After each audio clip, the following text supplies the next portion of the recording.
페페TV에서 알려드립니다. 이번 영상에서는 대한민국의 발달된 의료기술을 전세계에서 극찬하다 못해 만수르 가문에서도 즐겨 찾는다는 소식과 만수르 이야기 나온 김에 아랍과 사우디 등 중동에서 우리나라 의료기술뿐 아니라 다른 기술력까지 극찬하고 있다는 소식들, 그에 반해 일본은 방사능 피폭 환자들을 비롯한 75세 이상 환자들에게 의료비 본인 부담률을 10%에서 20%로 인상할 것이라고 발표하자 난리가 났다는 소식까지 팩트 맞지 팩트 폭격기 페페TV에서 팩트로 제대로 알아보겠습니다. 한 번도 안 본 사람은 있지만 한 번만 본 사람은 없다는 단 하나의 채널 페페TV 팩트 체크. 인스타 팔로워 790만 명을 거느린 두바이의 장동건, 만수르의 처남 등으로 불리며 한국에서도 인기몰이를 해온 이 셰이크 함단 왕세자는 UAE의 부통령이자 두바이 군주인 셰이크 모함마드 빌 라시드 알 막툼의 아들입니다. 부의 상징인 UAE 부총리 만수르의 처남이기도 합니다. 셰이크 함단 왕세자는 자신의 인스타그램과 유튜브 커뮤니티에 서울 경복궁과 광화문, 청계천, 잠실 롯데월드타워 등에서 찍은 것으로 보이는 사진을 여러 장 올렸습니다. 그는 당시 출시 전인 삼성전자의 갤럭시 폴드로 찍은 셀카를 공개하기도 해 한국뿐 아니라 한국 제품도 사랑하는 한국 매니아로도 알려져 있습니다. 근데 이 사람이 왜 왔냐고요? UAE의 원로 무함마드 사이드 빈 마르슈드 씨가 한국 병원에서 입원 치료를 받고 있어 병문안을 위해서라고 알려졌습니다. 제가 전에 다른 나라 여행 가서 배탈 나서 병원에 입원한 적이 있었거든요. 근데 와, 진짜 무슨 병원이 진짜 낙후되어 있고 의료 서비스도 한국에 비교하면 정말 초라한 수준이었습니다.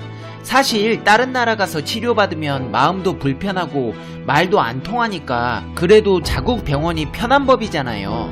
근데 우리나라는 오히려 환자들이 모일 정도로 의료 기술이 발전했다는 건 정말 대단한 일이 아닐 수가 없습니다. 병을 치료하려고 한국에 방문하는 사람은 만수르 가문만이 아닙니다. 지난해 한국을 찾은 외국인 환자는 총 46만 4,452명으로 전년 대비 16.7% 증가했습니다.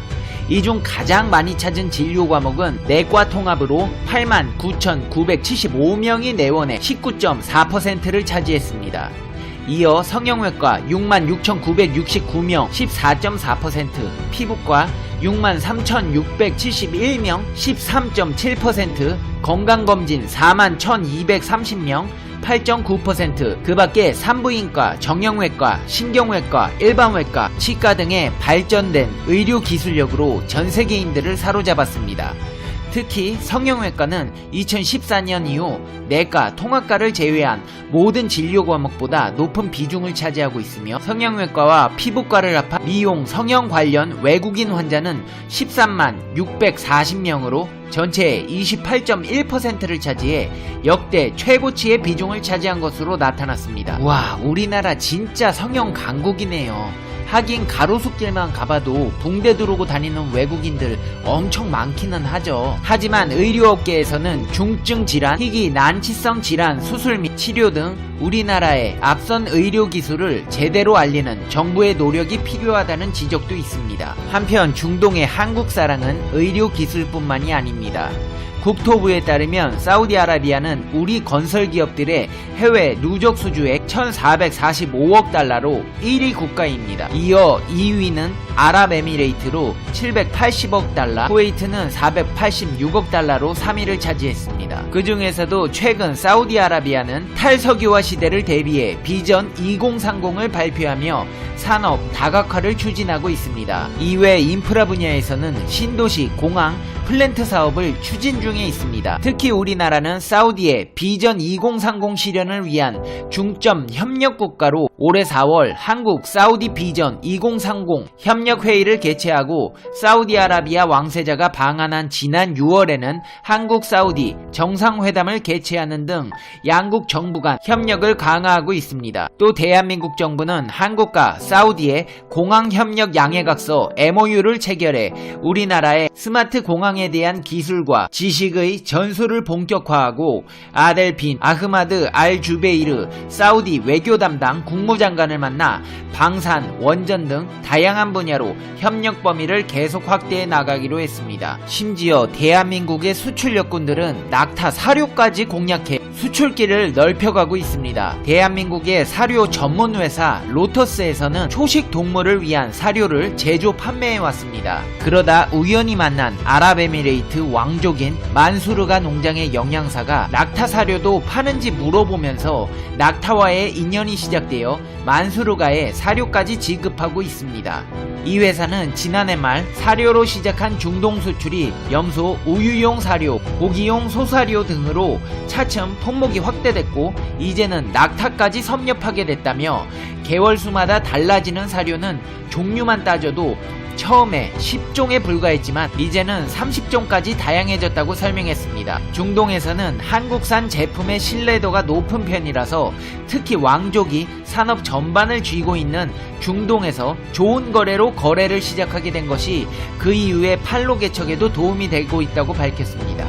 이렇게 대한민국은 의료 기술뿐 아니라 낙타 사료까지도 중동을 매료시키고 있습니다. 그렇다면 일본은 어떨까요? 안타까운 상황이 이어지고 있습니다. 지난번 소비세 인상에 이어 건강보험료도 올리겠답니다.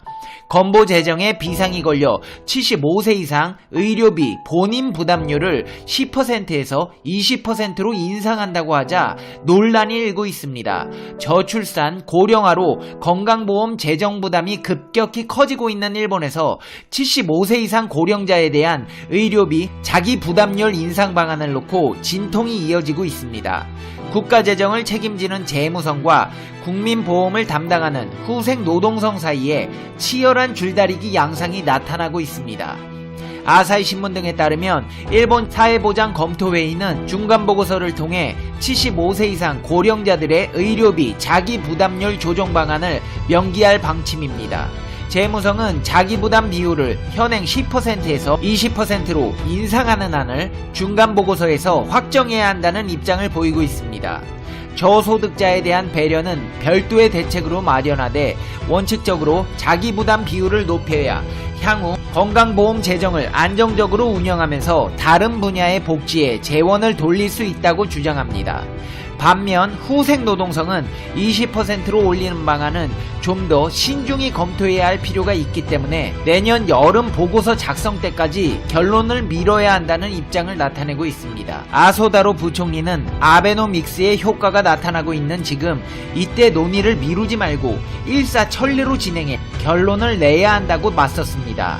후생노동성과 집권자민당 일부 의원들은 환자 부담률을 높이면 75세 이상 고령자들이 몸이 아파도 병원을 찾는 것을 기피하는 등 다양한 부작용이 나타날 것이라는 의료계와 입장을 같이 하고 있습니다. 이렇게 아베가 다시 한번 일본을 무너뜨리고 있습니다. 페페TV 시청자 여러분의 말이 맞았습니다.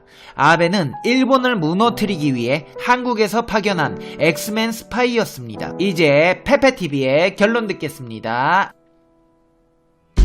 Conclusion. 페페TV.